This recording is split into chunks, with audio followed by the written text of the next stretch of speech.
Thanks for checking out this web extra from my conversation with U.S. Senate candidate Kathy Salvi. We didn't have enough time to bring you all of it on For the Record. The rest of our discussion focuses on immigration.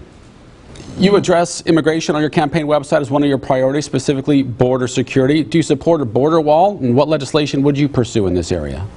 I think we need to give the Customs and Border Patrol what they want. Tammy Duckworth, in this past year, has voted against 2 of those measures. One of them was to deny $300 million in assistance, financial assistance that they asked for, that would have allowed for opioid and drug detection at the border to be supported. She voted against that, and she also voted for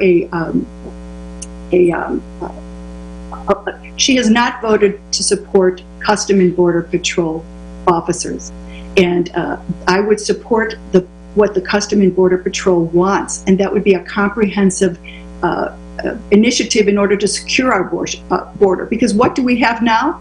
We have fentanyl coming over the border by the ton. We have human trafficking.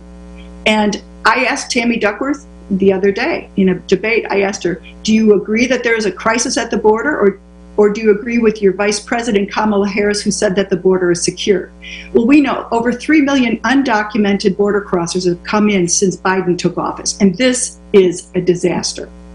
And basically our United States government is working with other agencies to process them into the country and fly them around the country, and this is hurting. What is a border if it's fluid? There is no border, and our national security is at risk, and that is why I will be elected in November.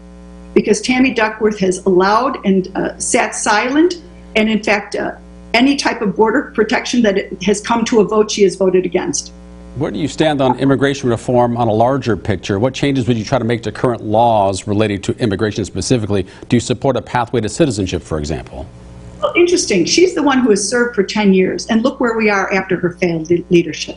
And I don't think that deserves re-election. That's why I'm running, because the voters have an opportunity in November to let their voices be heard.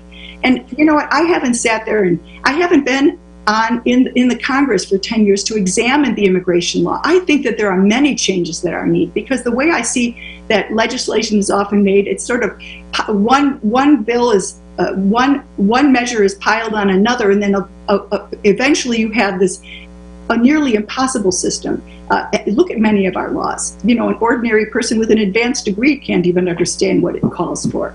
So I think that we really need to examine the way we have to speed up the process for legal immigration. But to have this open border spells a train wreck for our country, both domestically and internationally. We don't have any of the people being vetted. We don't know who's crossing the border, and we don't know where they are today. This means that people are at risk, and we know that this has brought death to our southern. Many of those migrant and undocumented border crossers, who knows where they're fleeing from? They just want to have the American dream and opportunity. You can't fault them. I put the blame squarely on President Biden, this reckless policy, and Tammy Duckworth, who has voted nearly 100% of the time in favor of that policy. We've seen the governors of Texas and Florida send migrants to states run by Democrats. Texas Governor Greg Abbott, for example, sent some of them to Illinois. What do you think about that move? How should Illinois respond? You know, it's interesting.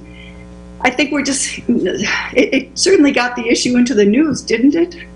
I think that just sort of has highlighted a little fraction of what the border state governors are undergoing. You know, probably the people who've come to various parts of the world, whether the nation, whether they be Washington, D.C. or Chicago, it's maybe that's as many people as cross in a 20-minute period.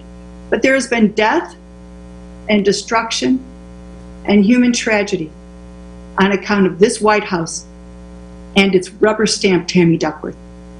And so I'm going to ask everyone in the listening audience to vote for me this November if you want change. U.S. Senate candidate Kathy Salvi, thanks for the conversation. We'll be watching on Election Day. Thank you so much. Great to be with you, Jim.